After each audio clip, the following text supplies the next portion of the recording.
Good morning. Morning. This is Bridge 99. This is Jamaica Live on Bridge 99.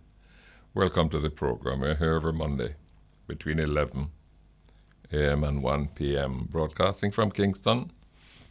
And at midday we link with Irish Jam in New York. It's Monday, 9th of May. Welcome to the program. We have a very interesting topic for discussion today. It's something that I know, it certainly affects all of us, and something that I hope all of my listeners will have an interest in. So let's get started. The month of May is observed annually as Child Month. It is a time when we intensify our focus on the state of our children, their well-being, and the prospects for their development and transition to adulthood. You know, we have much reason to be concerned. The reports of child abuse are much too prevalent. Each year, more than 10,000 cases of child abuse are reported to the Child Protection and Family Services Agency. As much as a third of those cases involve the sexual abuse of children, both boys and girls, predominantly girls, but boys as well. And then there are another 12,000 reports roundabout each year of neglect of children or children in need of care and protection. I don't believe that those numbers give us the full picture. It is widely believed, and I share that belief, that there are thousands of cases of child abuse that are never reported. I believe this is the case especially with sexual abuse within the household, including incest. You know, adults sexually abusing their own children. Family members sometimes choose to cover it up because they want to avoid the embarrassment, the shame and scandal. Or sometimes they cover it up out of fear of what the abuser might do. The consequences for the child and for this society are immeasurable. The trauma that many children suffer scars them for the rest of their lives. Their mental and emotional development is stunted. Their sense of self-esteem and self-worth is devastated. Their hopes and ambitions, the things that are supposed to impel them to achieve their potential, are all damaged, sometimes irreparably, by the experiences that they suffer at an early age. And then there's the problem of children who go missing. Over 1,500 children go missing each year. Many of them return. Some of them go missing on their own volition,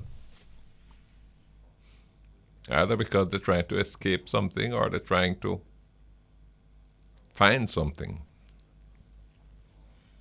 Some of them never return. Some of them just go missing, just disappear, vanish. The other thing that we need to consider is that our children do not escape the carnage of murders that we experience. Sometimes that's collateral damage, like when gunmen shoot up a house or carry out a drive-by attack aimed at someone else, and children get caught in the melee. But sometimes children are themselves the targets. Like in the gruesome killing of 9-year-old Gabriel King, a little boy who was autistic, 9 years old, and whose throat was slashed in the back of a car in St. James a couple of months ago in January. Why? Why? To punish somebody else? Or to send a message to somebody? Over the last 5 years, well over 100 children have been murdered. What on earth could they have done to deserve this? Children, 5 years old, 8 years old, 12 years old, 14 years old. What could they have done? Who could they have offended, and what could that offense have been for them to deserve that sort of terminal punishment?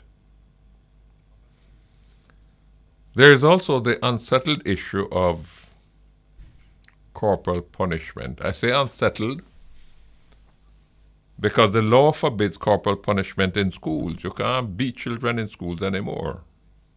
The law forbids capital punishment in children's homes and child care facilities.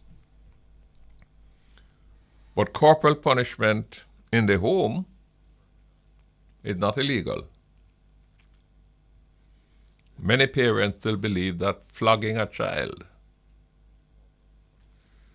is an integral part of child rearing and parenting. Many of these adults, they proclaim with great pride how their mother and father used to beat them, and that the beatings that they got have made them a better person. They invoke the scriptures, spare the rod and spoil the child. And resting on that, what they believe to be some divine instruction, they beat the daylights out of their children for the simplest of reasons. Them ears too hard, them forget lick.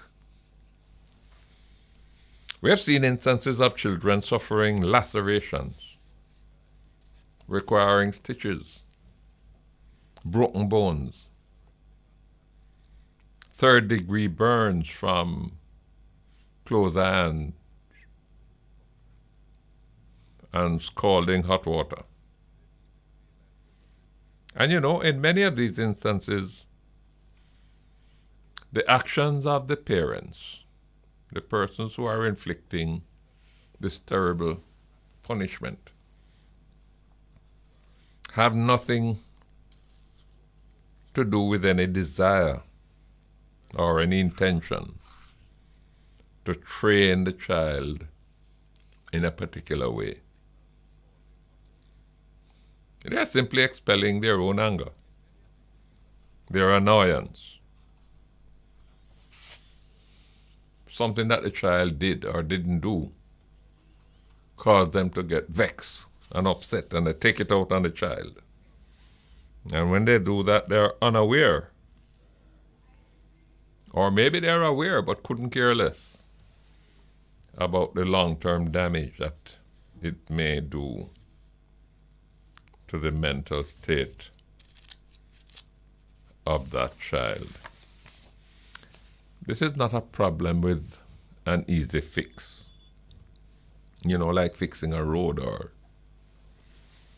building houses. Because the problem of child abuse is deeply rooted in our culture, in our socialization processes, in our very psyche. Child psychologists assert that this contributes significantly to violent behavior among our young people. And it serves as an induction, as a pathway into criminal behavior. A child who experiences violent abuse at home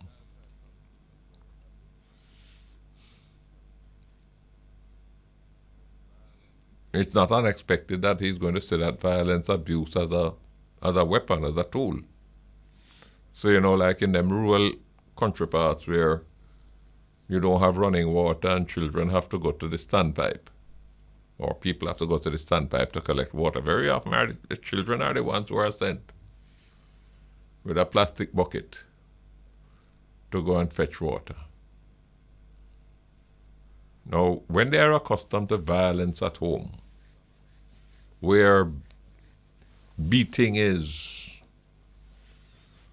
the way in which you assert authority,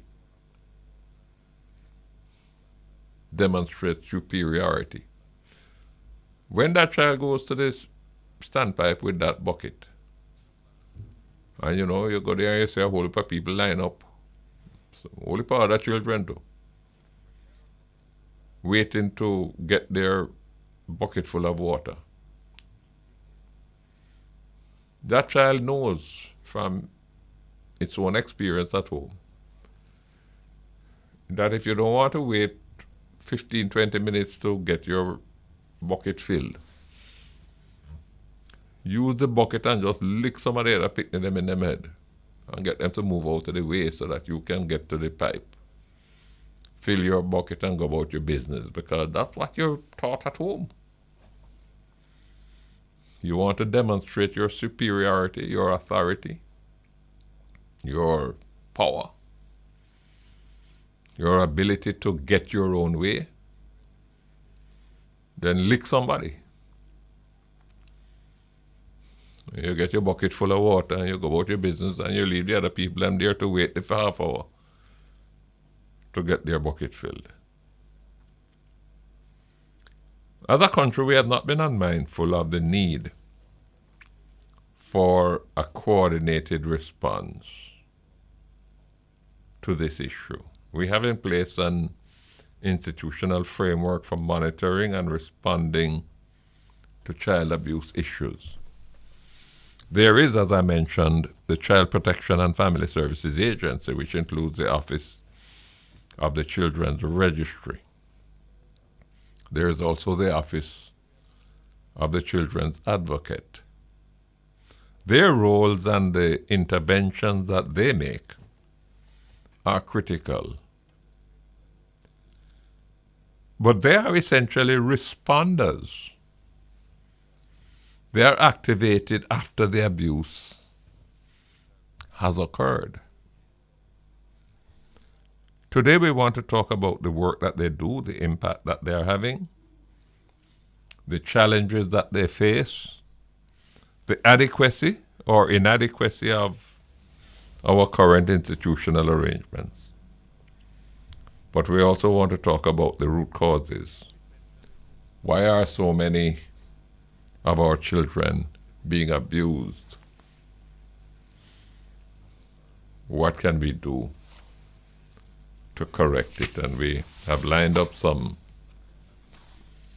very interesting and important guests today who can help us to explore these issues, get a better understanding, and perhaps most importantly, to challenge us in terms of what we as a society need to do to rescue those of our children who face this kind of experience almost every day, who are at risk because they don't know when the piece of stick is going to be raised They don't know when. Somebody who they thought was there to support and protect them approaches them with some pernicious sexual desire. My God, it's hard to even think about it. But this is what exists. And this is what we want to talk about today. And my first guest on the program. I want us to take a break? Let's take a break. Welcome back. It's Jamaica Live. We're on Bridge 99. Today we're talking about the state of children in Jamaica. And we're very pleased to welcome to the program somebody who's critical in this discussion and critical to this issue. And I'm talking about the children's advocate, Mrs. Diahann Gordon Harrison. Mrs. Gordon Harrison, welcome to the program. Thank you so much for having me, Mr. Golding. It's good to be with you. I'm going to be unfair to you, and I want to apologize from the beginning. Mm-hmm. The issue of the state of our children and the issue particularly of child abuse it's a big issue in Jamaica. I mean, almost every week we pick up the papers and we see evidence of it. Mm-hmm. Are you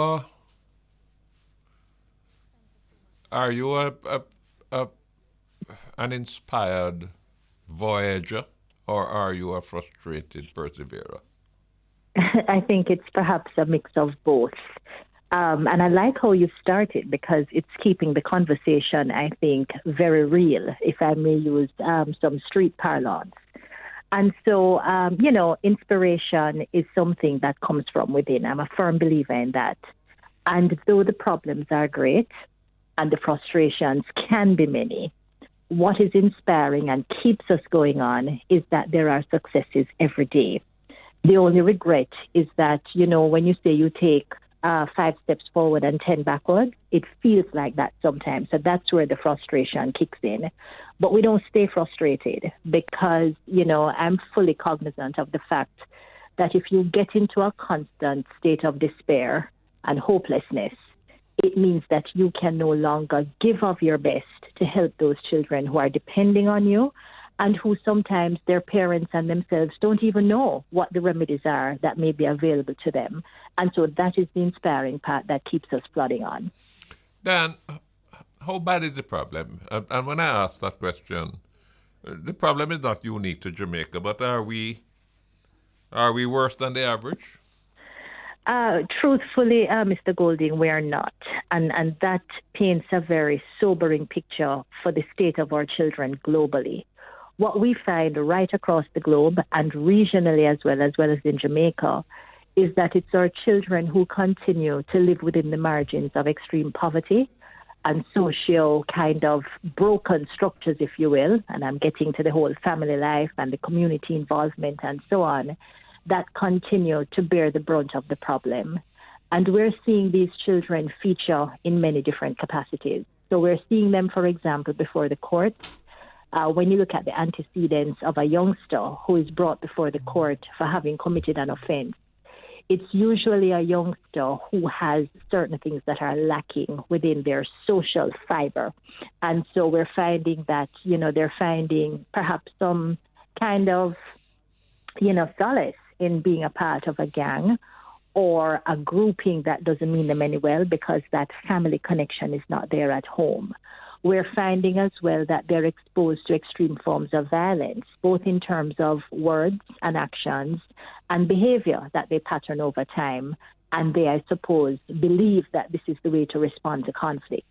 The flip side is also true. We're seeing children who are victims of all sorts of violence, from sexual to physical to emotional violence, where we have children now suffering from mental health issues, not to say children are crazy, but the entire spectrum. So we're talking about anxiety, we're talking about depression, we're talking about self-esteem issues, which again, is a domino effect in terms of what they make themselves predisposed to.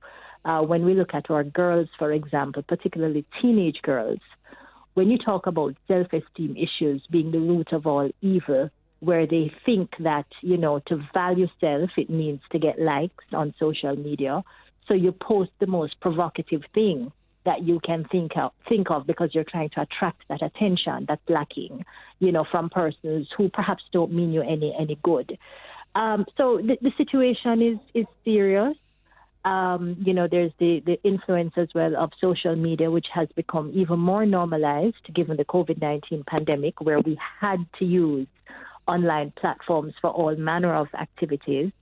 And, the issue remains, are we moving towards 2030 in terms of our own National Development Plan and the SDGs globally, and our children being left behind? So that remains a very live question.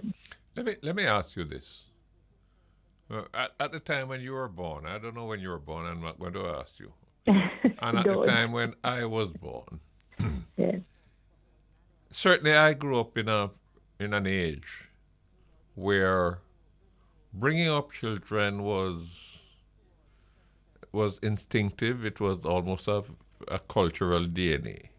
Mm-hmm. The grandmothers were involved. It was something handed down from generation to generation.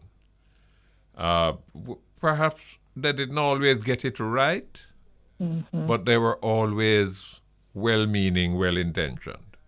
Mm-hmm. I mean, some of them used to beat the hell out of their children. But in a sense, they never disliked or hated the children, Mm-hmm. Mm-hmm. Has that changed? I mean, I saw somebody sent me a video last week of a crane, the bird, Right.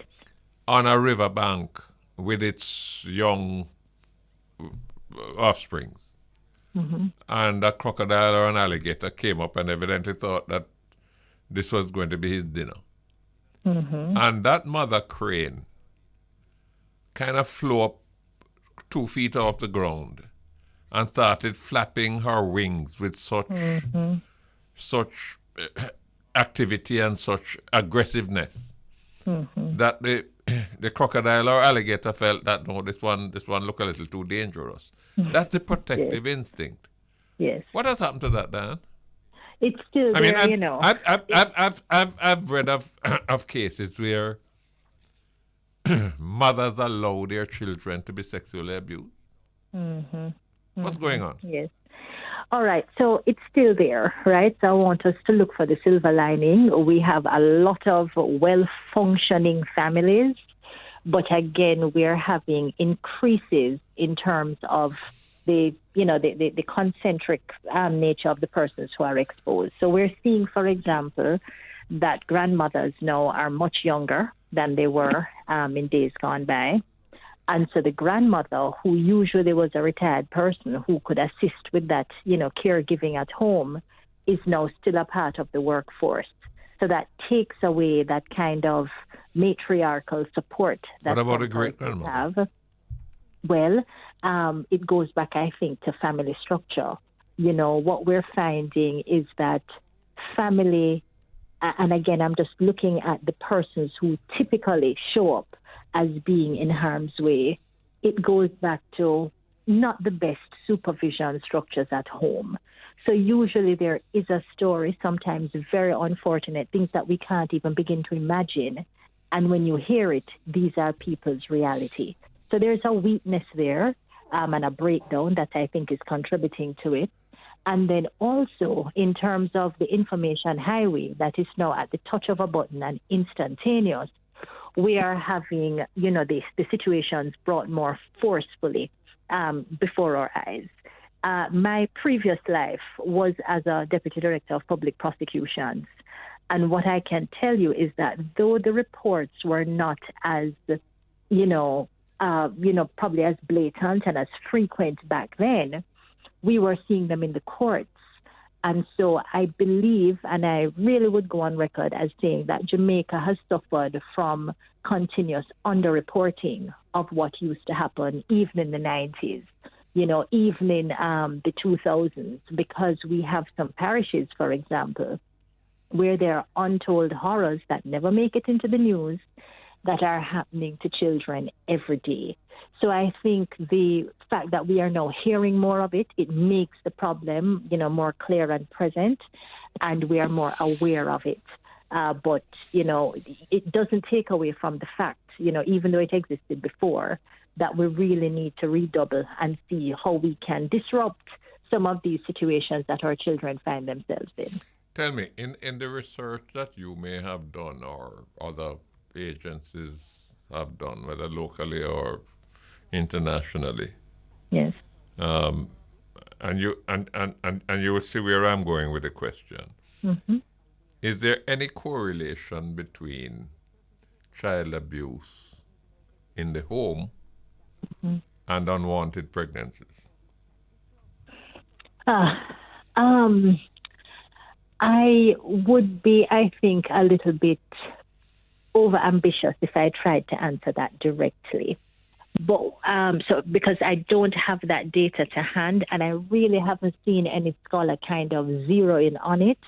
The area that usually gets most attention is the kind of support that's poured into a child after birth.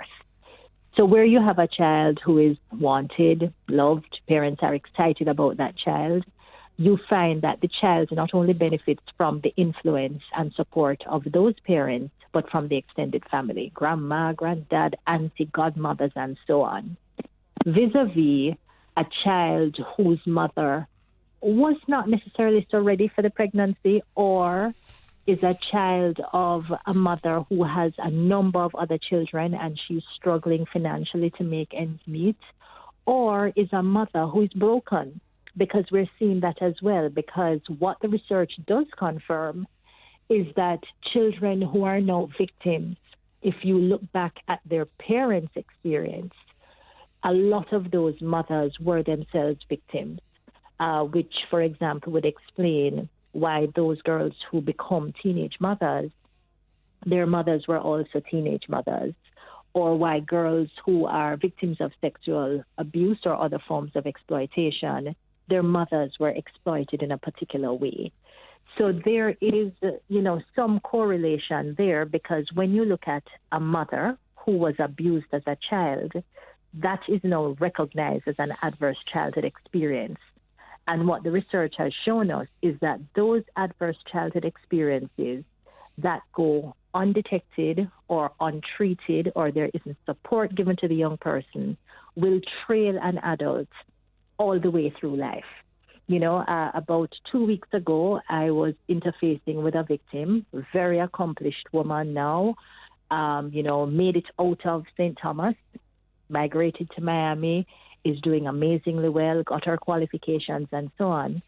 But she was the victim of very extreme forms of sexual abuse, which started when she was 8 years old. She's now 52, and she's still in therapy. And that's because her intervention came so late in life.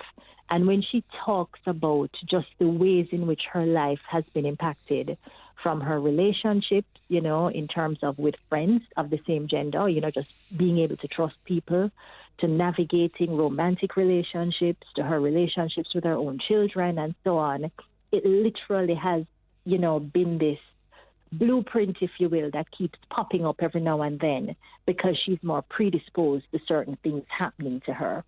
So that's how I try to answer that question. Talk to me a little about the impact that this has on a child going forward as they develop. You mentioned the case of this lady, yes, hailing from St. Thomas. Yes. But talk to me a little bit about when a child is abused, and it may be sexual abuse, it may be physical abuse, it may be emotional abuse. Yes. When a child is abused, what permanent impact does that have? Why is that not something that the child, as it grows older, can shake it off and say, well, to hell with that. That was in the past. I'm going ahead with my life. Right. All right. So without intervention, that becomes very hard, because naturally children are trusting individuals who depend on the adults around them to guide them through life, to protect them, to support them. When that trust factor and innocence is shattered, it means that a child now has a skewed vision of how they view adults. And so that just goes right across the board. It means, for example, that they will have trust issues. So even going through life, if somebody doesn't have any malintention towards them, first of all, that's what they see, because they've been taught that not everything that appears good is good, so you can't trust. Then there's the issue sometimes of self-blaming. A child will go through, was it me? Did I do something wrong? Is it that I called this upon myself? And that can translate, and many times translates into self-loathing. You know, if I didn't do this, this would not have happened to me. And then that now is commingled with guilt and embarrassment, because they don't want to hear about you. They pin the blame on them or recognize that they had part in the abuse that they were exposed to, which of course compounds the problem, because it means that they are delaying interventions that could assist them because they're keeping quiet about it. The other thing that it does is it makes them more vulnerable to being exploited, because when a perpetrator or a predator sees that they have this child in a space where they're quiet, they're not talking about it, it gives that perpetrator a shield to continue violence under the cover of silence. Exactly. Yeah.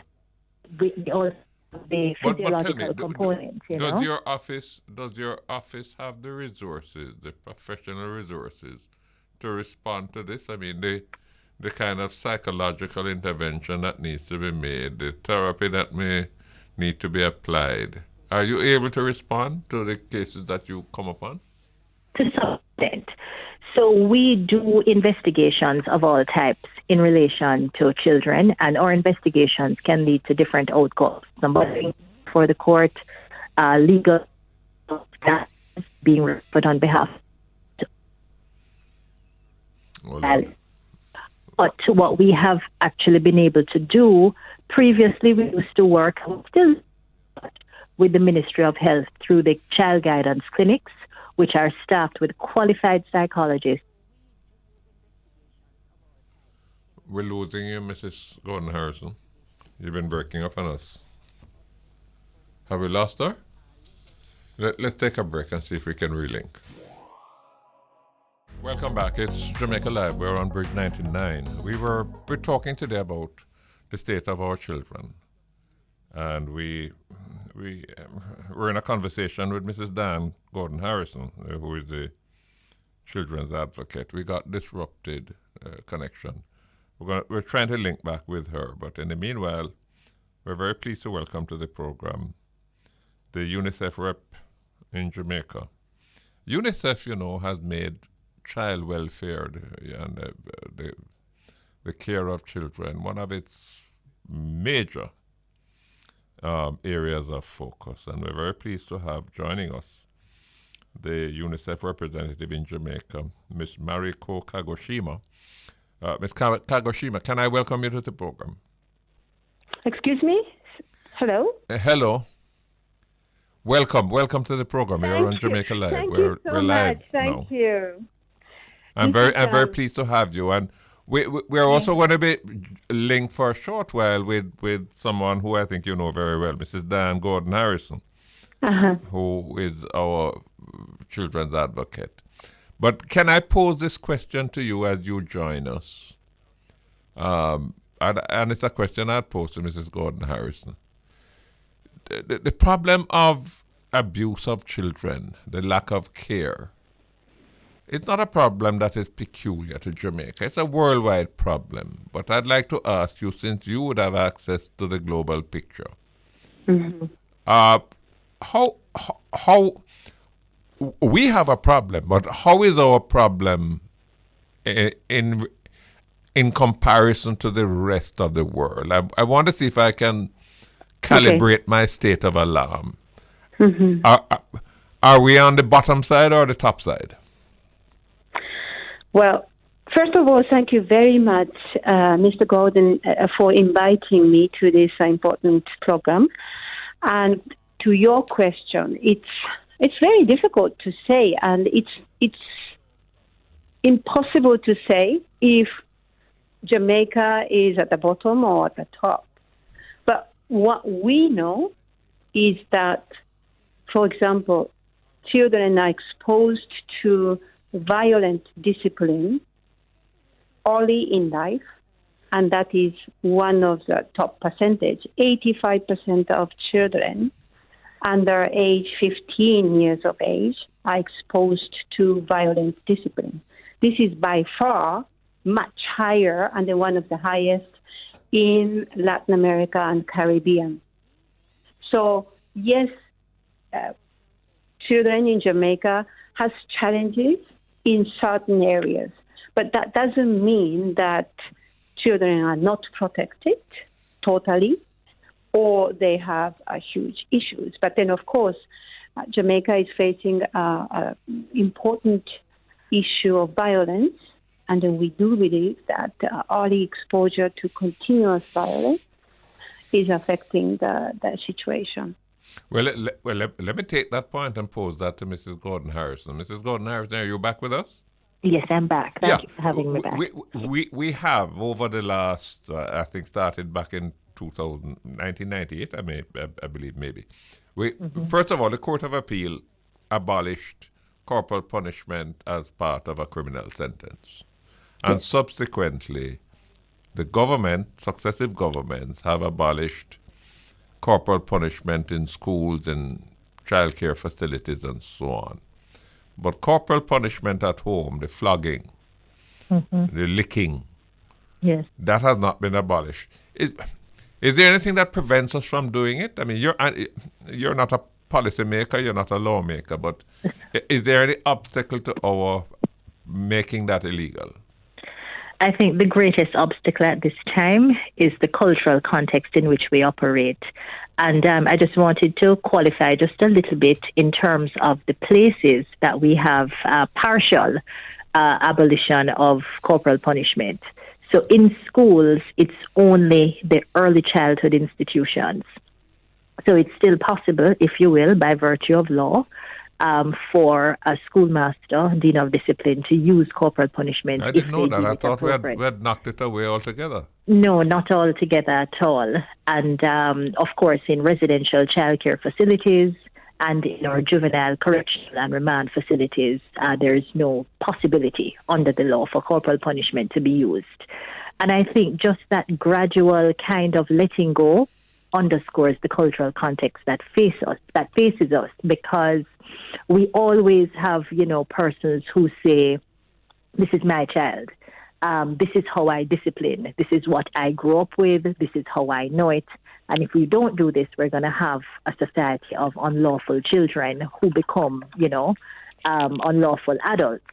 And so for me, I think we need to have a very constructive dialogue with persons, so that punishment, especially physical punishment, is not synonymous with discipline. Well, because there's a difference. I understand the cultural issues, but in the same way, I mean, if I have a minor, if I'm a parent and I have a 9-year-old child, and I decide to pour my 9-year-old child a glass of white rum, I would be breaching the law, wouldn't I not?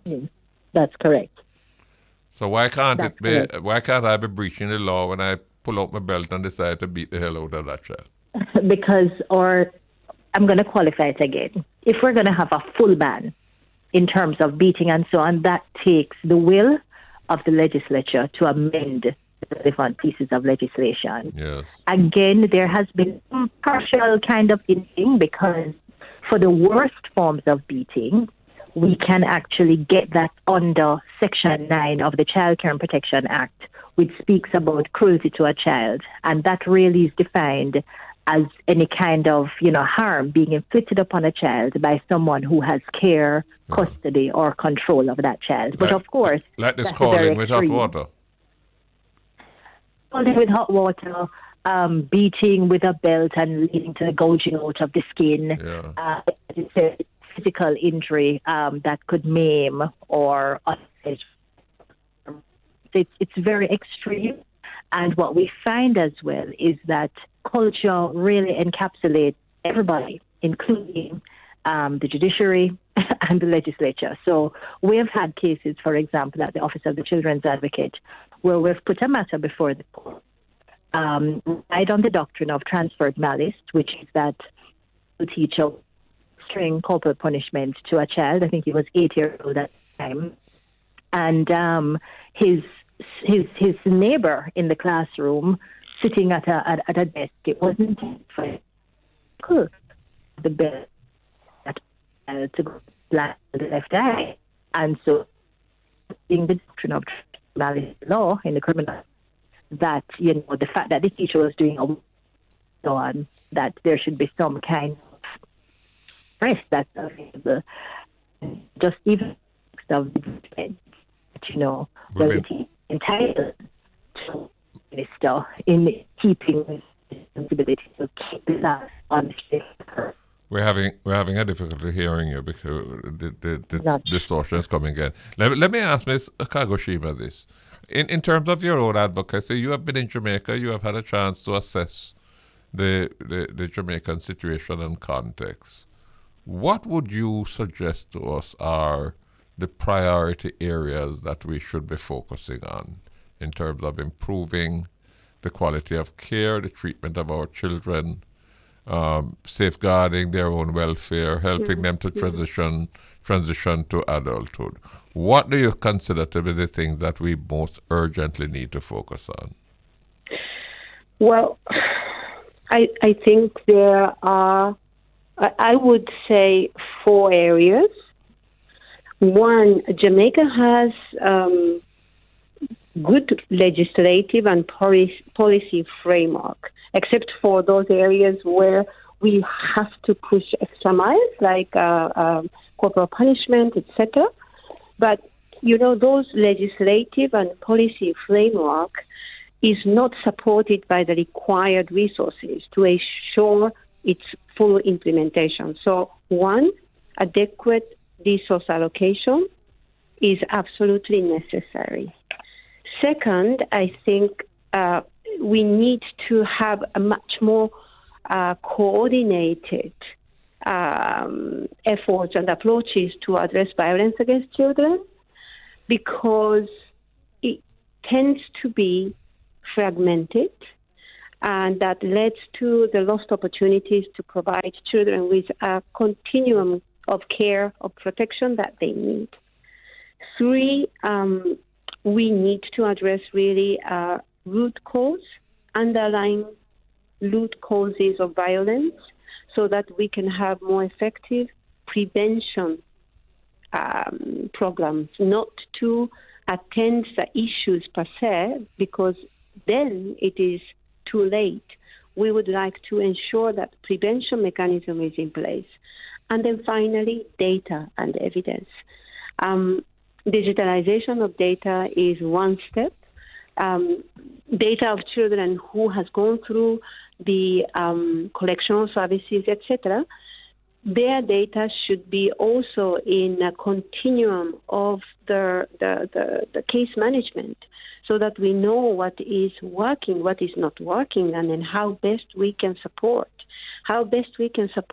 those children's families, etc., etc. So if we can address those 4 areas, I think we will make a huge difference.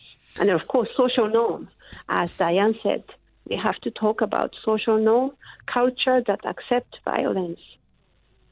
How would you suggest that we should try to address the cultural obstacles that we have? Mr. Dan Gordon Harrison spoke about the deep-rooted cultural antecedents that have to do with corporal punishment. But you're aware, and perhaps would have been engaged in countries where, for example, genital mutilation is part of their culture.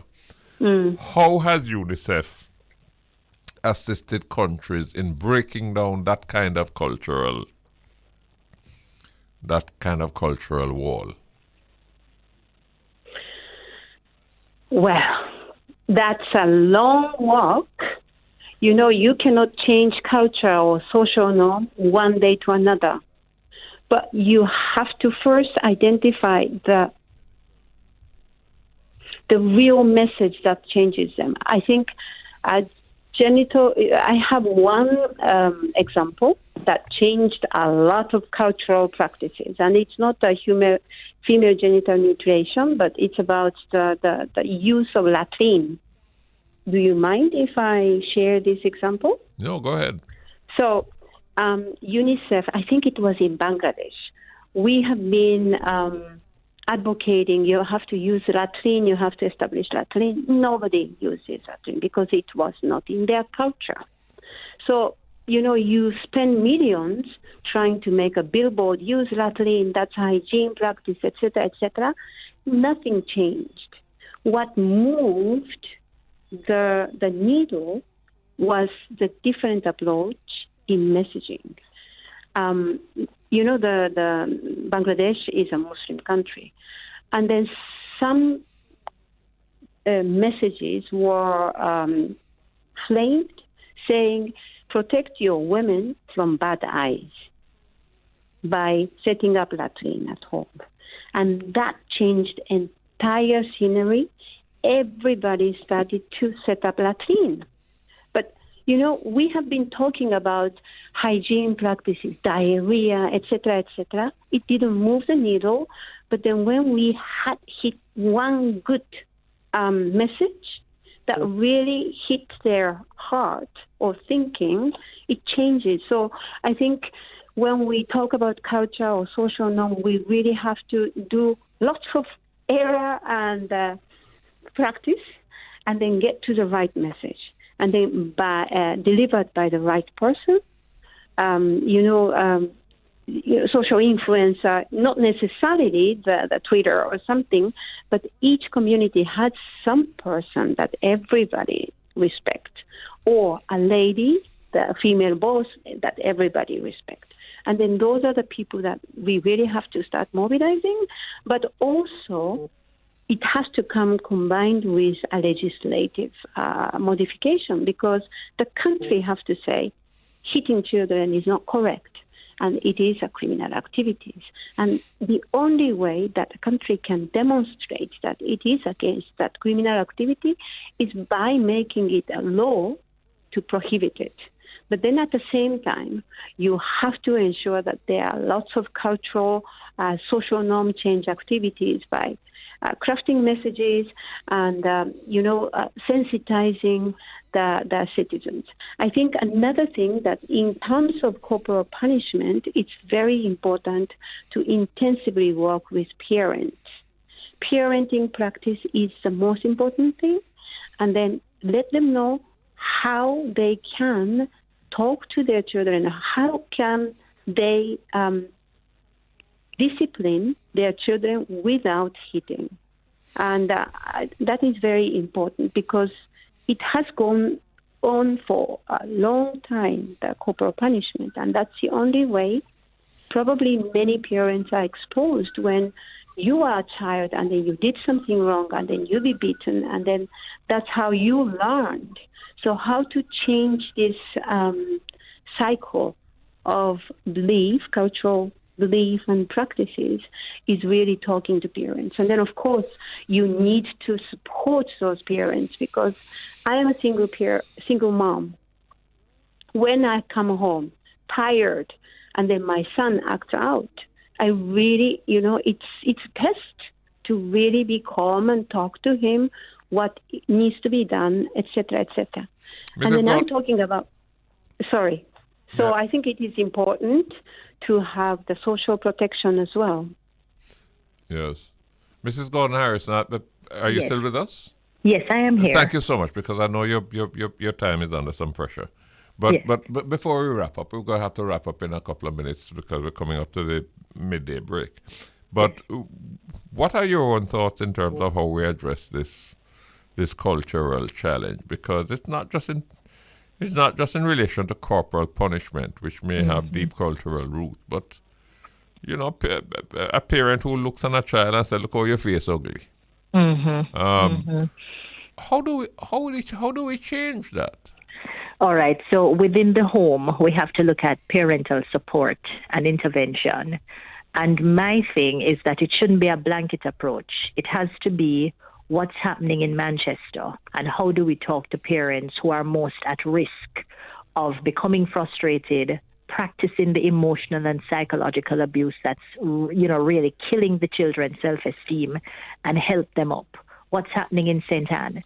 So in other words, it's about a tailor-made message depending on the problem that is presented. And so that's why the dialogue and the support with parents is so important. And I think accompanying that as well, there has to be the kind of use of the legislative framework so that, yes, we're talking, yes, we're educating, yes, we're supporting, but it cannot be that impunity reigns. So it has to be that when it is appropriate and the circumstances so demand, we use the legislative tools that we have to hold persons accountable. So it's a twinned approach. But Ms. Kagoshima is suggesting that you have the plan, but you don't have the resources. Let's look at it this way. It starts really from, again, we're going back to cultural norms and society. Everybody in Jamaica is a product of the Jamaican society. And so if we don't have investigators, for example, who may get a complaint, who are aware of these issues and are willing to press them to the full extent of the law, we will never have an investigation done that can be placed before the courts. So that's a part of it. We do have, I think, comparatively very low cases that have come up under cruelty to a child. When it comes up now, it's still almost a novelty if you are to compare it with the other categories of offenses. But bit by bit, I think as the education and the awareness takes root. How responsive are you able to be? In other words, if you were to receive a report this afternoon after we hang up, how quickly can your investigator get to that scene to start finding out what is going on? Perhaps the same afternoon. We have limited resources, as you have correctly identified. But to bridge the gap, we work very well with partners. We know, for example, that we have police officers in every single community of each parish. And then for the Office of the Children's Advocate's own kind of intervention, we have created a 24-hour emergency responders focal team. So depending on the situation, we infiltrate as quickly as we can to mobilize persons to be on the ground. Just this morning, before I came on, for example, there was the body of an infant that was found on Temple Lane in a rubbish bin. And as I saw it, the team said, all right, Mrs. Harrison, we're on our way. So we do have limited resources, but we try to prioritize as best as possible and work through effective partnerships, particularly with the police in these matters. We're up on the noon break, and I want to thank both of you, Mrs. Diahann Gordon Harrison, the Children's Advocate, and Ms. Mariko Kagoshima, the UNICEF representative to Jamaica, who have been helping us to understand the challenges that face us in terms of how we care for our children. Thank you both so very much. Thanks for having me. Mariko, all the best. Take care. Thank you. Bye, Diahann. Thank you so much. Welcome back. It's Jamaica Live. We're on Bridge 99. Today we're talking about about the state of our children. What is happening to them? The extent to which we're protecting them, the extent to which we're helping them to proceed to adulthood in a safe and wholesome environment. Earlier on, we had Mrs. Diahann Gordon Harrison, who is the Children's Advocate, and we also had Ms. Mariko Kagoshima, who is the UNICEF representative to Jamaica. And UNICEF has been very involved in helping us to address some of these issues. I want to remind you as well that you can keep track of us on Instagram at Bruce Golding JM. If you want to share your comments, your questions, if you want to jump in on these issues. But this is this is an issue that we need to be concerned about. It's not a new issue. It's been with us for a long time.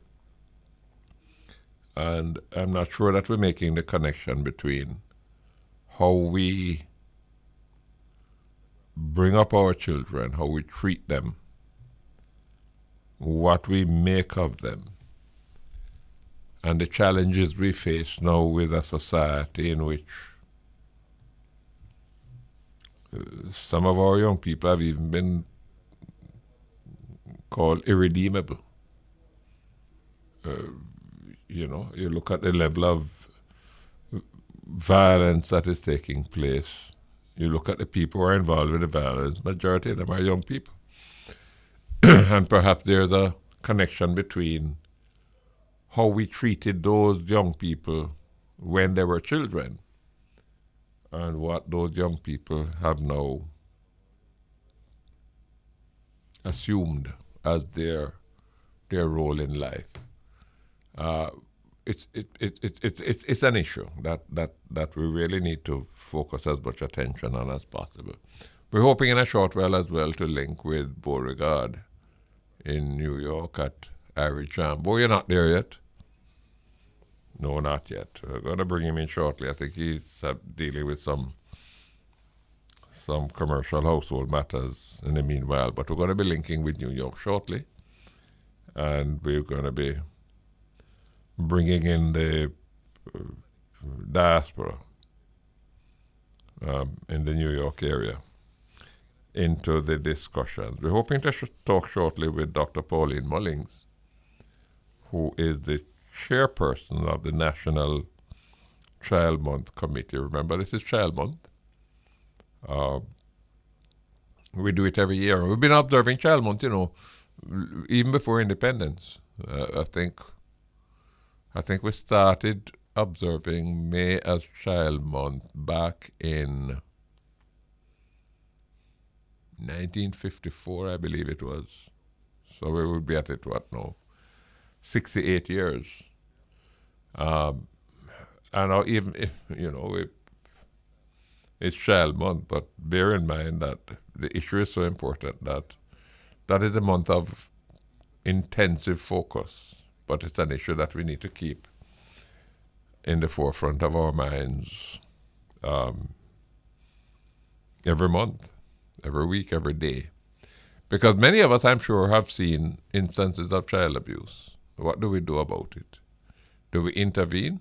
And by intervene, I'm not necessarily saying, run to the police and report somebody, but do we try, hey, that's not the way you treat a child. Certainly when it involves sexual abuse, the police must be involved because that's a serious criminal offense. We used to talk about the village raising the child. That's country talk, useful as it was, and to the extent that it is still there. But many of us, particularly in the urban areas, there was a time when the majority of people lived in rural Jamaica. That's no longer the case. Last time I saw a number, 60% of the population of Jamaica now lives in urban areas. And urban areas don't mean just Kingston and Portmore. It means Mandeville, Montego Bay, it means Christiana, it means Black River. Those are urban areas. 60% of the population live in urban areas. And in those urban areas, the village doesn't exist in the way it does in rural communities. Everybody don't know everybody. You can live in an urban area and live next door to somebody and you never know the person's name and you have never spoken to the person. So that in that kind of environment, in that kind of context, this business of a village helping to raise a child is not applicable. Your neighbor don't even know how many children you have. And don't know their names and not interested in knowing either. So we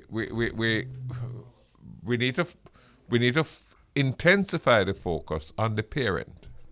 Don't depend so much on the village, but on the parents and the family. Not just the parent, but the family. Because there are grandparents and aunts and uncles who have a reason, have a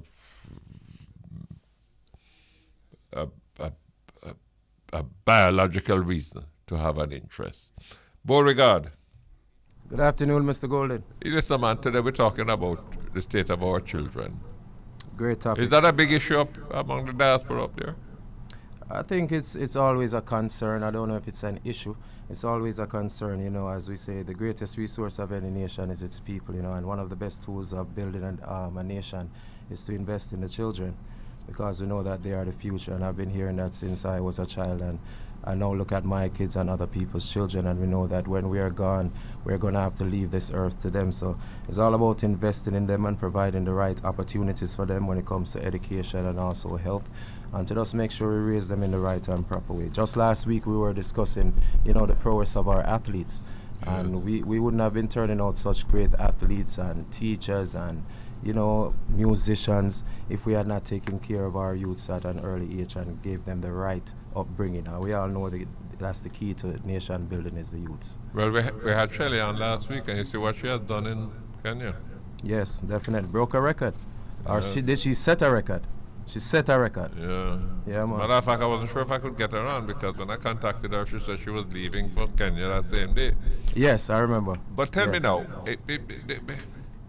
the question of child abuse, is that a big issue in New York? Is it a prevalent occurrence? Yes, it happens all the time. We see cases where children are being abused, whether by the parent or someone close to the family. That's always an issue here in the United States. And, we give thanks for the organizations that are there to protect the children whenever things of this nature happen. The Child Protective Services who always try to step in and to, provide some form of help and assistance to those being abused. Each year in Jamaica, we have 30, 40 children who are murdered. You have that problem in New York? Yes, sir. That unfortunately that happens all over the place. Children are being abused, whether here in the United States or in Jamaica or in England or Canada. Unfortunately, that is a far too frequent occurrence. You grew up in Jamaica, didn't you, Bo? Yes, sir, I did. This was happening when you were growing up? I don't remember it when I was growing up. No, I never. I'm older than you. Exactly. I never heard about it at a certain age. I might not have been paying attention. During my early childhood years, I know about discipline, though. Discipline is very much different from child abuse. Yeah. Over here in the United States, some kids or people might think that disciplining a child is abusing them, when that's not the case. We grew up in the Caribbean where we know that you might get a belt if you are disobedient and things of that nature. But I was in Jamaica up to second form, so that remains a controversial issue here. Yes, we were talking about that earlier. But anyway, what's the weather like up there today? The weather is lovely. It was raining all weekend, but it's lovely. It's back to spring weather now. Over the weekend, the mothers celebrated Mother's Day, so that was a great thing. Hats off to all the mothers, all the nurturers of our children, the teachers, the nurses. Last week was Teachers Week, and this week is Nurses Week, so that's a good thing. And we celebrate anyone who advocates for the upbringing of our children. Yeah. Thanks a lot, Bo. All the best to you. Same to you, sir. Yeah, we're talking about the state of children in Jamaica. We want to talk now with Dr. Pauline Mullings, who is the chairperson of the National Child Month Committee. And I think she has been in that position for a long time, so she's in a position to tell us about... Well, let me bring her on. Dr. Mullings, welcome to the program. How are you, sir? It's good to hear you. I'm very well. How are you? I am well. Thank you for asking. You've been the chairperson of the National Child Month Committee for a long time, haven't you been? Yes, about 18 years now. Getting ready to give it up. Let me ask you a question. Are you wasting your time? I'm not wasting my time. No, I am just so involved in so many other things. But it has been a pleasure just serving our nation's children. Well, how effective has Child Month been over the years? Because we've been celebrating Child Month even before independence, no? Yeah, 1953 we started. Yes. But you see, the problem we have is that many persons do not know exactly what is it that we do or what is our mandate. And so they are looking for things from us that is not in our ambit to do. we are a group of persons, volunteer persons, with responsibility to ensure that the month of May is regarded as Child Month. That is one of our main things. Ensure that the month of May is set aside for Child Month. And also to ensure that we come up with a theme that will highlight the plight of our nation's children. So whatever our nation's children are going through, we, the National Child Month Committee, has that responsibility to ensure that in the month of May, having been identified as Child Month, that we find something that we want the nation to open their eyes to and to recognize that this is going on with our children. That's our main objective. Well, the question I'm going to put to you may be a bit unfair because I'm asking you to do a self-assessment in a sense. But what impact has the Child Month observance had over the years, do you think? Well, I really honestly believe that we have been successful in carrying out our mandate to ensure that the month of May is Child Month and also to highlight a theme. I believe that when we highlight our theme at our launch, that the media runs with it and that people are aware. And increasingly, this is so because we now recognize that churches are on board, schools are on board. Everyone wants to know what the theme is, and persons are planning activities to highlight the theme and to effect some form of change in our children and what they are going through. So I believe that we have been effective. The problem is, as I mentioned before, and I hope others are listening, persons are expecting us to do more than we have been asked to do as a committee. We know what our objectives are, and we stay within the ambit of our objectives because we do have other agencies that are out there working really hard to do the things that others are expecting us to be a part of. And you coordinate with them, don't you? Oh yes, we do work very well together. Remind me, what is your theme for this year? Oh, listen up. Children's voices matter. How important is that? Well, sir, we came up with that theme because we recognize that our children, because of the pandemic, that they have been locked down. And locked down both physically and otherwise, because being desocialized, being away from the crowd, being away from your friends and all of these avenues where they used to get a chance to socialize has caused them now to be in a situation where they are not able to share like they normally would have shared. And not only that, it has placed them in a situation where issues and stuff starts to happen where they aren't able to even get away from. For example, it's lockdown and pandemic is going on and mommy has to go to work, but school is closed and mommy can't leave until she finds somebody, and so she'll find our brother or she'll find our friend or she'll find, and they say, yes, we will stay with your children, and these children, mommy is gone and the children are being abused sexually, physically and otherwise. And they can't talk because they are thrown into secrecy. From your knowledge and experience, do we as parents, well, I'm a grandparent now, but do parents converse with their children, or are children too often told to be quiet? You know, sir, I believe that our children are not necessarily told in this era to be quiet, but they know that they must be quiet because they are not allowed. They're not allowed to speak. They're not allowed to share. Why? Because many times the adults are just far too busy to stop to listen. So the child will come home from and say, how was school today? And the child is there telling you, but you are doing something, and you don't hear half of the story. And sometimes it's the child who has to say, Mommy, I don't know if you heard what I said. And that's when the parent recognizes that, or the caregiver, or the child did say something important that I missed because I'm on my phone trying to send off this text message for my work because it is so important. And a lot of things just take the place where we should make the time to really sit with our children and listen to what they have to say. Outside of that, sir, we cannot forget the fact that many have been hurt and wounded and abused and thrown into secrecy because if you talk, I'm going to kill your mommy or I'm going to do that to your daddy or whatever. And so they can't talk because they are afraid. Even their own life becomes threatened if they want to talk because they are told, if you talk, this is what is going to happen. So there's a lot of silence with our children. And we have recognized that. And we thought that I'm saying we're in post-pandemic, even though stuff is going on, but we are nearer than we were last year this time. And I'm saying that now that we are where we are, we need to open up and allow the children to talk.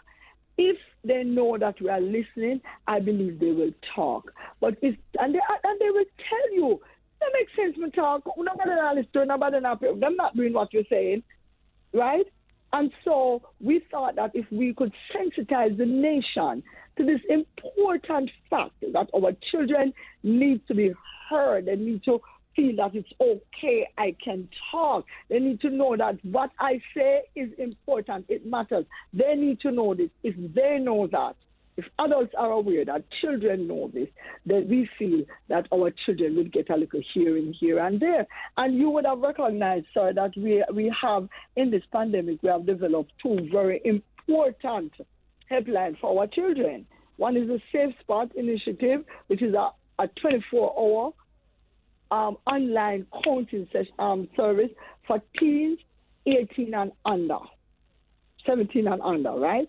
We take care of their needs. It's online. We have trained counselors, trained psychologists, and they are online and they are there for the children, listening to the child, walking them through their problems, guiding them, helping them, getting support group for them, or doing reporting as necessary, right? And this operates under the Office of the Children's Advocate. So our groups are working. Then of course the CPFSA.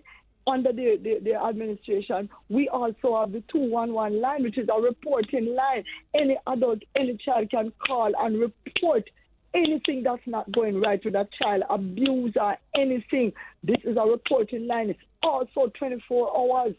So I am saying that our theme is just supporting the fact that adults are aware now that children need to talk and we need to listen. Well, let me explore that a little more with you. I've come across children, you see, some of whom are very engaging, them talkative. When them start talking, them don't have no comma or full stop. It's join up. Yeah. And then there are some children who seem to have just kind of turned in on themselves. They're introverted. When you try to engage them, you get short one-sentence answers. Right. Does that reflect a different kind of experience in their socialization? And what impact does it have on that child? In other words, is that a reflection of intimidation, fear of engaging? Sir, I want to say that for the most part, it is going to be a reflection of their socialization, how they were brought up, what they were allowed to do. It's very important from the early years or months to start to allow your child free speech, to allow them to talk, to let them know it's okay to say what they feel, to let them know, okay, so I saw a little action a while ago. What does that mean? Does it mean that you don't agree with what mommy and daddy is saying? And allow them to say, yes, mommy, I don't agree because he is my friend and I really want to go and play with him, and you are saying that you don't want me to go to anybody's house, but all these children come to our house. So you allow them to talk, right? We have to get them at that place. And part of the problem we have is that there are a lot of children who have been desocialized. When it comes to that, they don't know anything about freedom of speech. They don't know anything about my responsibility to say how I feel because they are shut up. They can't talk. They can't share. And I believe that these children, I'm so glad you raised that, sir, because we do have these children who are not speaking up and they're not speaking out. because somebody silenced them. Somebody grew them and they grow up with the feeling that I am not supposed to talk and I don't need to talk and I don't need to share how I feel, because if I open my mouth to say I feel, then I am shut up. I can't share. Right? So we do have these children, and these children are our concern. And we are hoping that with all of this publicity about these lines that are now open, and we are encouraging children, call Safe Spot at 1-800-SAFE-SPOT. Call it. Call 211 to report abuse. Talk. Tell us. They will go online, for example, on Safe Spot, and they will start talking, and then they'll probably disengage, and then you try to get them to come back. All of this is happening, and we know that this is a set of children. While you have those, as you rightly say, who will come out boldly and say that, this world not fair, because me go look for my brother and his friend coming there and rape me because my brother wasn't there, and this world not fair. You have children, but you have those who will not say it. And so there is a concern for that aspect. However, our theme this year is trying not only to get parents to listen, as you probably would have heard in different forums that we have had our launch and so on, but we are also trying to urge children to open their mouth and talk, because adults are listening. So it's twofold. Because we want our children to talk. Tell us a little bit about the focus of this month's activities, and particularly, are we, and I use the we very broadly because I understand the limit of the mandate of your committee. But are we, the various institutions, are we making sufficient use of social media? Everybody is now on Facebook and Twitter and Instagram and so on. How are we making enough effort to get the message out to try to impact our adults, not just the parents, but the other adult family members? Yes. Are we doing enough to try to create a whole new consciousness as to how we need to bring up these little ones? Sir, I have never felt that as adults we have done enough for our children. I have never felt that way. I always know that we can do more. And for that question, I would just like to say that, as adults, we do need to do more. We can do more. We can use up these social media to really impact our children and to help, in getting them, to guide them, to groom them, to show them, to help them find a way. These children are in a world that is so different from what I grew up in. And it is not easy. It is really rough. And I believe with social media, there's so much more that we can do. But, sir, do you recognize that it's going to take time? And this is the problem we're having. When adults must make time for the children, we have an issue because we don't have the time. We need to do so many other things. My concern is the medias are there and we have all of these different things that we can use. But can we just take a few minutes every day and just address our children, do something that our children can see that can help to impact them and can help to bring about change? That is my concern. And so even as we look at our activities, as you had asked, we are now moving to the next big event on our calendar, which is Friday, May 20, the third Friday in May, which we were able to have our Governor General, Sir Patrick Allen, to declare and proclaim that day is National Children's Day. We, as members of the National Tribal Committee, felt that we needed a day for our children so that they can be celebrated the way we celebrate mothers. What are the plans for that mothers. Day? Well, usually we would have been on the road with the children, greeting them, sharing goodies, encouraging them who's on the road from early in the morning before they go to school or while they're on their way to school. But since the pandemic, we decided that we would still continue. So what we have done now, we have opened that to what we call a picnic party. This year it is double. picnic party live and direct. Now, it's going to be the third year we are doing it because, as I said, from the pandemic, we had to change. And so what we do, we allow children between the ages of 6 to 17 to put their talent pieces together in dance, vocal, art, instrumental, speech, whatever, and they enter a competition. All right? So, we utilize the social media a lot for this. They enter a competition, and in this competition, so I would call it a party because they do their presentation, we have music, and we just try to keep it lively. We have, like last year, we had so many thousands of persons join us from all over the world on Facebook to come to this picnic party, and we really were intrigued, and we look forward to it. We offer them gifts and prizes. Might I suggest, though, that we perhaps need to... I would like to see an effort, you see, that involve enlisting the active support and involvement of our influencers.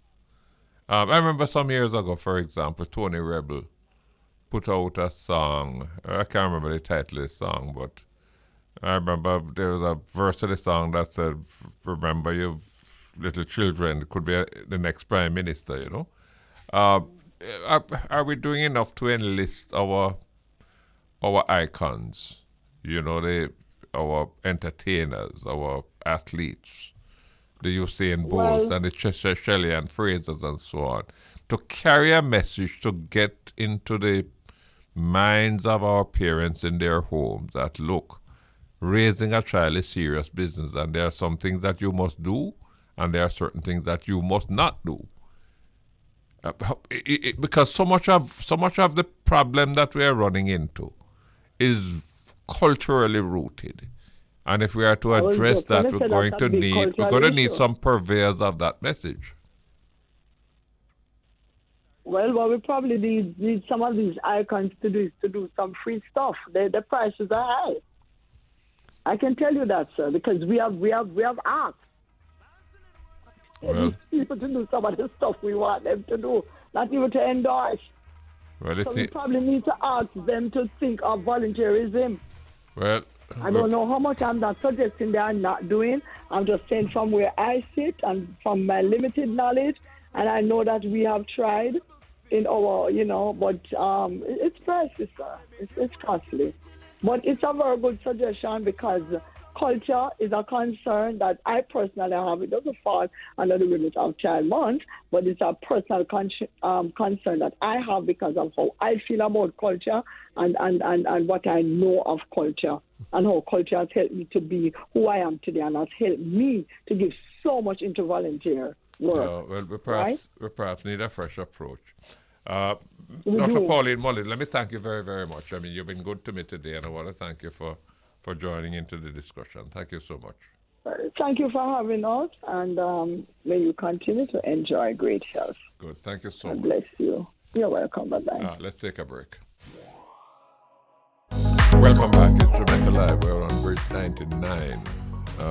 And remember, you can follow us on Instagram at Bruce Golding JM. Let us have your views, your comments, your suggestions.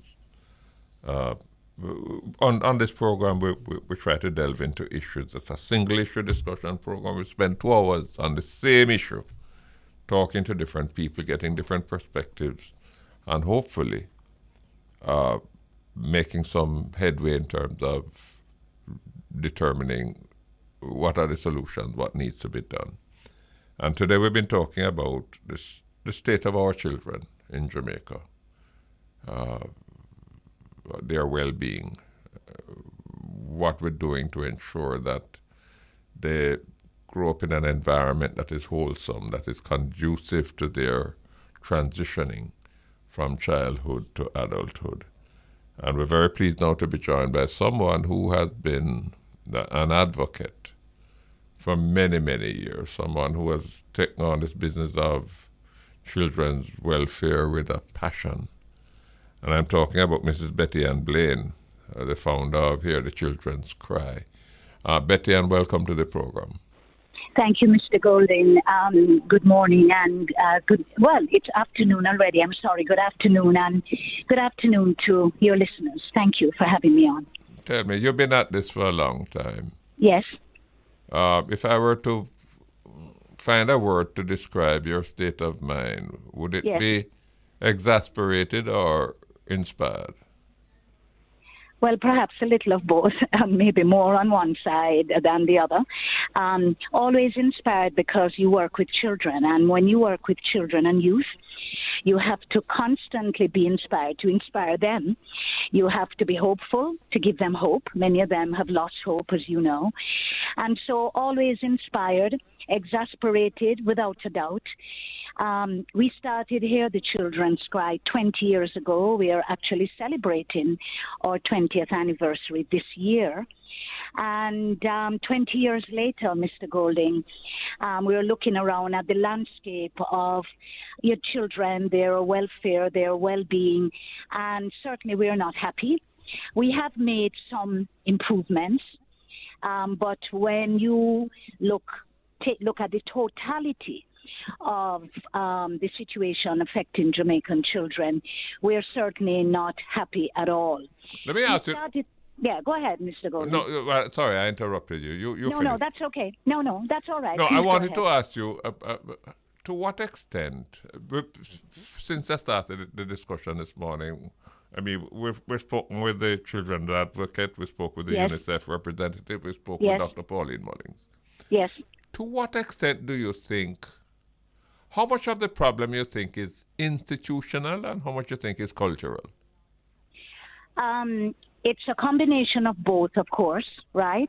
A lot of it is cultural, but it's also institutional. So let me talk about the how I see what the problem as far as the institutions are concerned, the institutional problem. Here is what is frustrating, Mr. Golding. We have, if you were to look at the legislation we have in this country to protect children, you would think that children would be okay. We have 10 pieces of legislation to protect children and to promote their welfare and well-being in Jamaica. We have the Child Care and Protection Act, which you're very familiar with. We fought hard for that. That's a big piece of legislation for children. We have the Child Care and Protection Children's Homes Regulations. We have the Victims Charter. We have the Child Care and Protection Children's Registry Regulations. We have the Trafficking in Persons Prevention, Suppression and Punishment Act. We have the Child Pornography Act. We have the Sexual Offences Act. We have the Cybercrimes Act. We have the Charter of Fundamental Rights and Freedom Act. And we have the National Parent Support Commission Act. There are 10 pieces of legislation that we have in Jamaica to protect children. In addition to that, Mr. Golding, we have the Office of the Children's Advocate. Many countries do not even have an entity like this. We have the Child Protection and Family Services Agency, CPFSA, formerly CDA, as you know. We have the Victim Support Services. We have Center for the Investigation of Sexual Offences and Child Abuse, SOCA. We have child guidance clinics in some parishes in Jamaica. Then we have an array of governmental ministries with responsibility for children, some more than others, but probably all of them. Labor, Education and Youth, Justice, National Security, all those are ministries with responsibility for children. And then add to everything I've said, we're told we have over 3,000 NGOs in this country, including churches. So the question I have to pose to the Jamaican people is this: how is it that in a country with under 1 million children, we have somewhere around a little over 800,000 children in Jamaica, 0 to 18 years, in a country with under 1 million kids, with all these laws to protect them, with all these institutions to protect them, how is it we continue to have these? How is it that we have a monument downtown Kingston to celebrate, recognize, honor, and remember children in Jamaica who have died violently and tragically? And Mr. Golding, for 5 years, this is probably the 6th year, we have not been able to put a name on that monument because we ran out of space 6 years ago. So we have to ask the question, what is really wrong here? If somebody were to come from outer space and land in Jamaica now and listen to what I just told you, they would say, but Jamaican children should be all right. But they're not all right, sir. They're not all right. And the problem, in my view, is a problem that we don't want to really talk about. We certainly don't want to address it, which is the issue of family life. You talked about culture. All that is bound up in this problem with family life, with what's happening in homes with the children in their communities, what's happening in terms of popular culture, what's happening now with social media. All of these things are bound up in this problem, this continuing issue of problems with children, violence, abuse, neglect, all of those. What is causing it? What is causing it, Betty-Ann? We're not grappling with the root problems, really. What is causing it? And in answering that question, is there a correlation? Have you found any correlation between the level of child abuse, child neglect, and educational level of adults or economic circumstances of adults? Is there any correlation there? Absolutely. Direct correlation.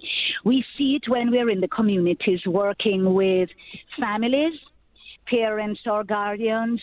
I see it when I'm interfacing with parents in schools. Well, thank God we have face-to-face now school again, because we had a big problem for 2 years plus, We didn't have access to the children the way we're accustomed to, children of school age. So the problem is bound up with the It's an intergenerational cycle, Mr. Golden, and I know you know that, of poverty. This is the other thing we don't talk about. Child poverty is very real in Jamaica. Something like 40% of our children live in poverty, particularly children in rural Jamaica. Child poverty is family poverty. But explain something to me, though. Explain, and I hate to sound like an old fogey. Yeah. But I grew up in a rural community, St. Faith in St. Catherine. I lived among people who, at that time, were considered to be poor. They lived in little wattle and daub structures. They had children, some of them too many. Yes. But they didn't abuse the children. Yes. I mean, those children were brought up. I mean, the parents hoped that the children would come out to have a better experience than they had. Yes. They struggled to try. In those days, elementary school was the limit of their education. Yes. But they weren't abused. I can't recall when I was growing up a situation where people in families were sexually abusing children in their own households. Yes. We never heard of that. So I grew up poor as well, never grew up in rural Jamaica. I'm a Kingstonian. But my family was poor. My father was a white-skinned Jamaican man who married this country woman who was my mother, black-skinned woman from deep rural Westmoreland, Lambs River near Seaford Town in Westmoreland. They fell in love, got married, but because my dad, whose family was well off, because my dad married my mother, this poor semi-literate country woman from Westmoreland, his family we were ostracized and we were literally black sheep of the family. So I grew up at 26B Chisholm Avenue off Walton Park Road. We grew up poor. So I know about poverty and I know precisely what you're talking about. We grew up poor, but I never saw a child begging on the street, never saw the type of abuse that you're talking, the sexual abuse and so on. So when I talk about children being poor and the intergenerational cycle of poverty, it's not just material poverty, it's what I call spiritual poverty, which is the fact that we have not the values and the attitudes that we grew up with. We're very poor, but my mother taught us about respect. We looked out for the neighbor next door. When my mother come from country, she makes sure to get the next door neighbor and a banana and so on. That's how we lived. We have moved very far from that as a people. And one of the issues that we don't normally talk about when we look at what's happening with children in Jamaica and the problems with children is the degree and level of migration. What has happened over the years is that it used to be that, fathers used to leave, mothers too, to go abroad, I imagine, to seek, they say, a better life for their children. Grandmothers used to be around. Many of them still are, and that's an issue. That's for probably another one of your programs. A lot of grandmothers are raising the children, but grandmothers the migration has also involved grandmothers as well. So especially because grandmothers are no younger than they were nowadays. Well, precisely. So when you have this kind of instability in families, right? You don't have the kind of extended family support that we grew up with, right? As children in our time. All of these contribute to what's happening with the children. And so one of the things we see that when you look at sexual abuse, for example, is that you have what we call shifting households, and because of the economic need or whatever, the children are moved from place to place, parish to parish sometimes. If there's a problem, them go and live with some other relative them never even knew before. And we have that problem, we'll be working with a child, and then next week we'll call and we hear, Miss Blaine, she gone somewhere else, some other place, home, to live with somebody else. And this kind of shifting that we call shifting household, children moving from place to place, makes them even more vulnerable. Some of them go on to live with people they don't even know. There's something that I'm searching for, though. Yeah. Let me give you an anecdote. Some years ago, when I was in office, I was invited to be guest speaker at a graduation of a high school, one of our prominent high schools. And the valedictorian went up to the podium. Betty, and he didn't have a sheet of paper in front of him. He went up and he delivered a speech that lasted, 7 or 8 minutes. He was fluent, he was articulate. And I said to the principal afterwards, I said, who is that guy? And she said, after the service, we were having refreshments afterwards. She said, after the function, I'll tell you about him. You know what was the story? As you said, his mother migrated, went to New York, to go look a better life. Rented the helper's quarters in a house somewhere in Lower St. Andrew. Install a fridge, a little tabletop gas burner or electric burner, a bed and a little table, and put him in there. He was 15 years old at the time.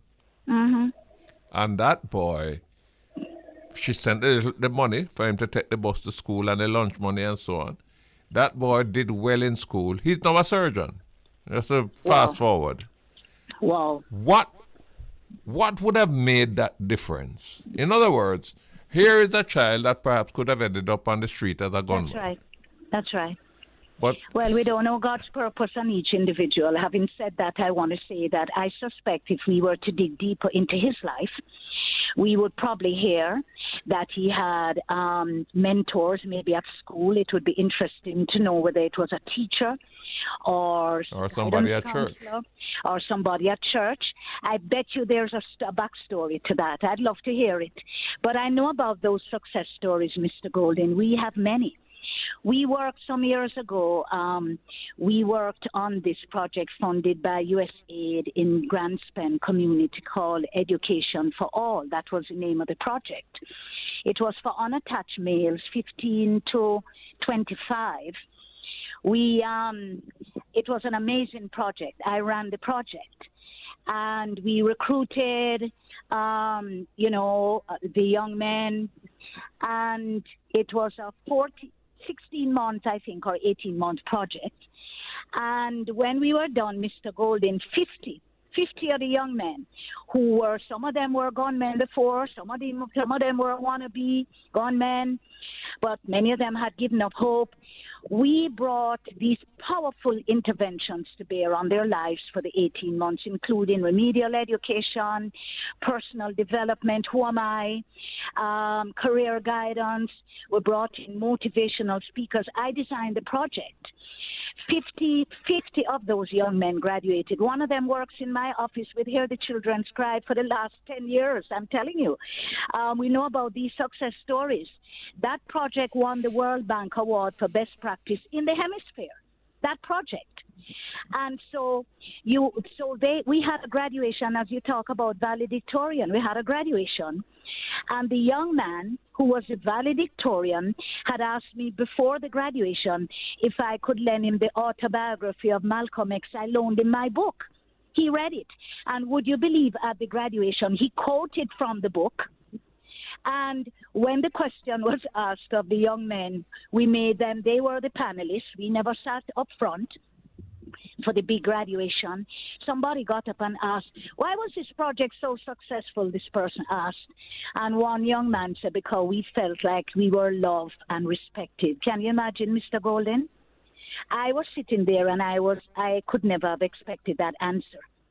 They felt love and they felt respected. And I don't think we understand what it is to treat these young people in our... I just want to say now, Mr. Golden, we can fix this problem, I'm so hopeful. We can fix the problem of our youth if we focus properly on what I'm calling on the government right now, especially since COVID, where a lot of the young people drop out of school, running up and down on the streets right now, getting into all kind of trouble. I think we need to do a youth audit. I think we can do it easily, child and youth audit. Ask the churches, bring in the churches to help to get it done. It's important to know where the children are, in which homes, how many. Are they in school, out of school, who them live with? You see, once we begin to build that kind of database, then we know how to deal with the problem. At the moment, part of our challenge, I believe, at the moment, as I said it before, if you look at our institutional arrangements, we're talking about responders, no? Yes. We're talking about people, the children's advocate, the what they call it, this new organization, this merged one. But you're talking about entities that... CPFSA. Mm-hmm. A report comes in that a child has been abused or a child is being neglected, a child is in need of care, and they jump in. So that they're trying to fix a problem that has occurred. Yes. How do we... You speak now about doing a youth children's audit. Yes. How do we make the intervention before the thing gets bad? How do we do that? That's why we need the youth audit, Mr. Good. So public education is critical, right? And I notice we don't talk about values and attitudes anymore in terms of public education. We hardly see any of that, getting the message out to parents. Simple messages, just like how that two is better than too many campaign was so very successful in this country. Simple message, get to the mothers, especially, they get it, you run it for a long period of time, so they get it, and then they act upon it. But let me tell you how critical it is to do the youth, child, and youth audit now. We went into a community not too long ago to meet parents and talk to them about a 12-year-old who was an habitual runaway. When we got to the home, very poor home, when we got in there, walk into the house, the 14-year-old sister was pregnant. We didn't even know that. We had no idea. We were just going in to help the 12-year-old, to provide support for the 12-year-old. So we don't know what's happening in the homes, and we need to know. And here is the thing, Mr. Golden, we can do this. When we do the audit, then we have what we call, we talk about joined up government all the time. So this is what they do in other countries like America. A child who is neglected, that they move in, the child welfare folks, and they do that case study. If that child needs to get into school or to go back to school, that's accomplished. If they need to get health care, that's accomplished. If they need to get on path, that's then accomplished. In other words, you have to have the joined up approach. So that by the way, we do it, we're not even government. When the children who go missing, Mr. Golden, come back, a lot of the schools don't want to take them back, depending on how long they've been out, because they say they don't have no remedial program for formerly missing children, so they don't want to take them back. We have to get them back in school. That's something we do. And then we track them. So, okay, you have to get on the PATH program. So we have to make sure you go to a doctor. So we need to make sure. And then the critical part of it now is to know who they live with and what's happening with the mother or the grandmother or whichever guardian they live with. That's how you fix the problem for good. That's how you really begin to fix the problem. How much of But you Jamaica can't- are you able to cover, Betty Ann? Well, sir, not that much. We're a small NGO, but with the advocacy, we can reach everybody. And let me just say this. When a child is in trouble and they call us, we get a lot of calls, right? When we get those phone calls, we help directly. We have counselors, we have social workers, we provide free counseling and so on. But if they call from a parish, like say, if they call from St. James or further away, what we do is we then link in with CPFSA or with some other agency or some other group to provide the on-the-ground help, because we don't have that capacity. So we work very closely with the other partners to make sure that that child and that family gets help. But one thing I can tell you we do, Mr. Golin, we never, ever, ever drop the case, and drop is not really the right word, close the case, essentially, unless we know and until we know that that help is provided for that child and that family. Well, I know the work that you have been doing, and I want to congratulate you on that. I'm still worried, though, about, for example, take the question of corporal punishment. Yes. We have abolished it in early childhood institutions. I thought we had abolished it in all schools. But, No, we're not. We haven't done that. The children's advocate tells me, no, it is still... No, it's just in early childhood institutions. You're correct, sir. Mm-hmm. But we seem to have there are still some parents, you can't get it out of them head. That then they get wholly per lick, and that is why them turn out to be what they are. So them have to give lick too. How do we get over that? That's a part of the culture, which is so sad. And this month's theme for the Child Month is Listen Up, Children's Voices Matter. Yeah. And so here is what I've been saying to parents throughout this month publicly. Look, you don't have to beat your children, you know. I raised 2 daughters, right? I decided, Mr. Golden, that when I became a mother, that I was not going to hit my children. I never did. And so what I did instead was, from they were little toddlers and even before, I would speak to my children. I would speak to them. I would encourage them as they got older to speak to me. So we had a good communication thing going in our home. As they got older, you know, teenagers and so, we would always have meetings around, family meetings around dining table, where we would sort out issues, any problems in the home. And so I said to parents, look, if you, from that child is little, if you begin to just speak to them in love and listen to them. And look, children are going to give trouble. That's who children are, right? They're troublesome, they're rude. You punish them in a way that you don't have to beat them. You don't have to beat them. I would put my girls in a corner. I mean, I have the joke about my grandson. You know, I'm a grandmother. And when he was little, he grew up for a part of his life in my home. And when he would do anything wrong, this was when he was like 2-3 years old, we'd put him in a corner, and he would sit in that corner for a long time. And the funny thing was we would pass him walking back and forth, and he would cry for help. He would say, help, I need rescue help. Me. Can you hear him now? Can somebody help me, please? I beg you, please. Betty, I'm in trouble. I'm out of time. I know, They're giving me the wrap-up signal. I want to thank you so much for coming on today and helping us with this issue. It's important. As a grandfather myself, I mean, I know the issues that we have to face, and I know the consequences that we are suffering now because of how we have treated our children in the past. I want to thank you so much for coming on. To the public before you end, that it was your government that established the Ananda Alert Rapid Response System. I don't know if many people know that. Yeah, well, thank you for that. That's the end of us for today. We'll be back next week, Monday, to do it all over again.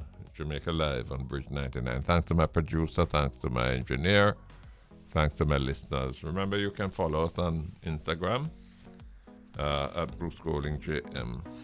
Give us your thoughts. See you next week.